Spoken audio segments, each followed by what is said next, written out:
All right, let's dive right into this explainer. Welcome back, everyone. If you're fascinated by the absolute extremes of human psychology, well, you are in for a wild ride today. We're looking at one of the most intense psychological setups ever caught on camera. Picture this. You're blindfolded, marched into a stark, blazing white cube, and told you literally cannot leave for the next 100 days. Oh, and your roommate? A total stranger. That's exactly what happened to Susie and Bailey, two people who had never met in their lives, suddenly trapped together in this tiny space, completely cut off from the outside world. And that brings us to the $1 million, or I guess the $500,000 question. Right in the middle of their new white world sat a massive, transparent vault. Inside, $500,000 in cold, hard cash. I mean, this wasn't just a physical endurance test, it was a pure test of willpower. Because staring at that mountain of money every single day is absolutely enough to make anyone second guess their breaking point.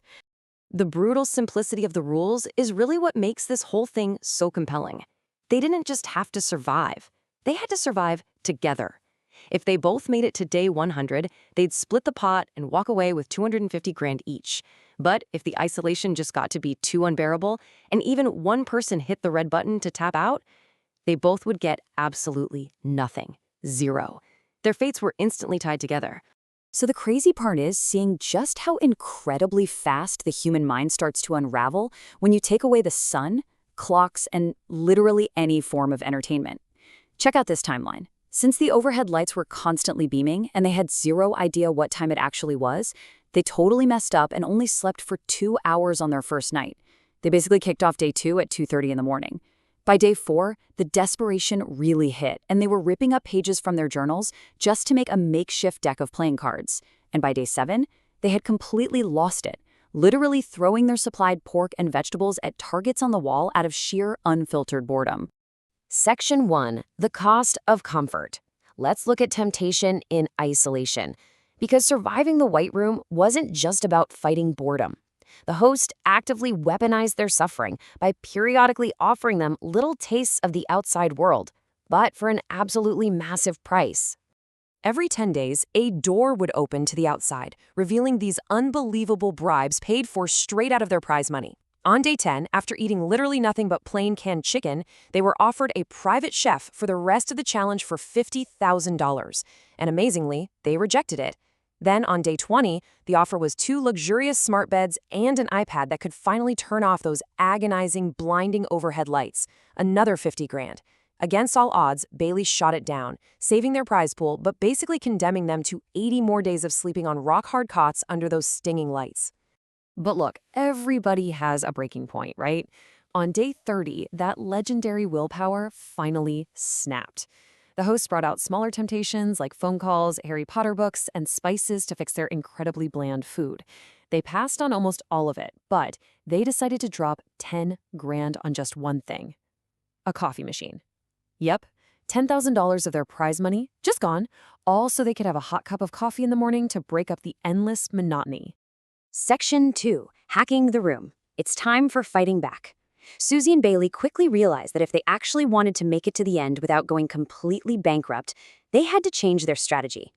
Check out day 40. The host gives them a free TV, but then turns around and tries to charge them $10,000 just to watch a single movie. Obviously, they completely rejected the offer. But then Bailey pulls this absolute MacGyver move. He literally rips a loose piece of wire right out of the wall, uses a kitchen knife to fray the ends, and shoves it directly into the back of the TV's antenna spot. And the craziest part? It actually worked. They managed to pull in a free digital broadcast of a car race, giving themselves endless free entertainment and totally hacking the host system. But as clever as that was, you just can't hack human emotion. Day 50 happened to fall right on Susie's mom's birthday.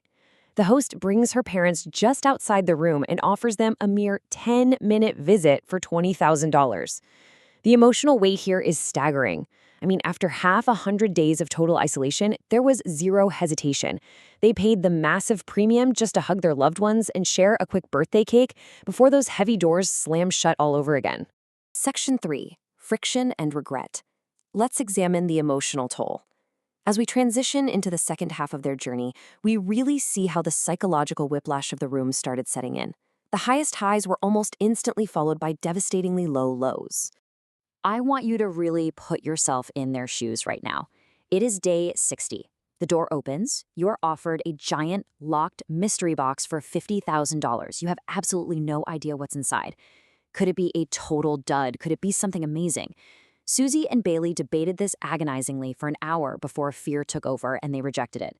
The host then unlocked it to show them what they missed. Inside was $50,000 in cash, meaning the box would have effectively been free, plus the keys to 2 brand new Teslas. No way, right? The psychological damage of this missed opportunity was just immense. Susie was literally physically sick over it, whining and agonizing about losing those Teslas for the next 9 days straight. And honestly, the brilliance of this whole setup is how that profound regret completely rewired their brains, making them incredibly desperate not to miss out on the next big offer. Which brings us to the mega bid on day 70. The host wheeled in everything they had previously rejected. The smart beds, the chef, the movies, Monopoly, and a brand new mystery box. He told them to write down a blind bid. If they bid higher than the secret number he had in his head, they'd get the whole shebang. Driven completely by the trauma of losing those real Teslas, they went huge. They bid $100,101.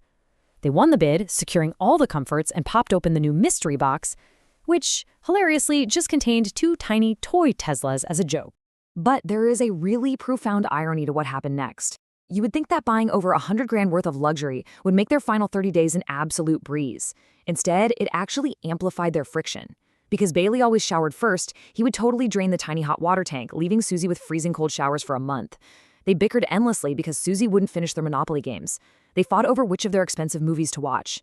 Bailey would get these massive spikes of energy at 3 in the morning, literally raving around the room while Susie just wanted to sleep in her expensive new bed. They had totally transformed from cooperative survivors into deeply annoyed siblings. Section 4. The final dilemma. Split or steal. Day 100 finally arrived, but just surviving the White Room wasn't the last hurdle. The host had one final, absolutely brutal twist waiting for them. They were blindfolded, exactly like on day 1, and presented with a classic game theory dilemma. Split or steal. Using individual buttons, if they both chose split, they'd share the remaining prize money. If one chose steal while the other split, the stealer would walk away with everything, leaving the other with 0.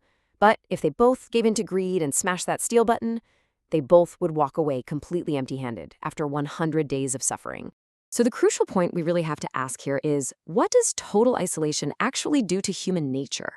Do 100 days of shared trauma, bickering, cold showers, and mutual sacrifice build an unbreakable bond? Or does staring at hundreds of thousands of dollars in a glowing vault eventually breed absolute greed? Wearing noise-canceling headphones, completely unable to coordinate, they had to lock in their answers. And the result? The room lit up green.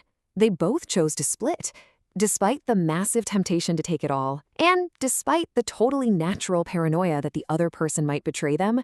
Their shared experience fundamentally bonded them. They trusted each other when it mattered the absolute most. After deducting the cost of the coffee, the visit with Susie's parents, and that massive blind auction bid, the final remaining prize pool was approximately $360,000. That meant they each proudly walked out of those heavy vault doors, finally feeling the sun on their faces, with about $180,000 each. This experiment really proves that while isolation can drive you completely crazy, it can also reveal incredible resilience and ultimate trust. So I'll leave you with this to think about. If you were walked into a white room right now with a total stranger, how much of your own sanity and how much of your trust would you be willing to sacrifice for $500,000? Thanks so much for joining me on this explainer, and I'll see you in the next one.